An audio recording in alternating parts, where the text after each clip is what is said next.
அனைவருக்கும் நன்றி. நிகழ்வு தொடங்க இருக்கிறது.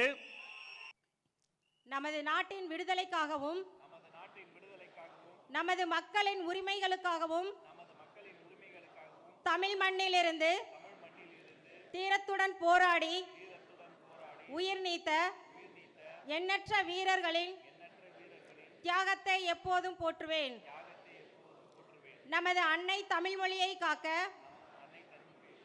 உயிர் தியாகம் செய்த மொழிப்போர் தியாகிகளின் இலக்கை நிறைவேற்றும் வகையில் தொடர்ந்து பாடுபடுவேன்.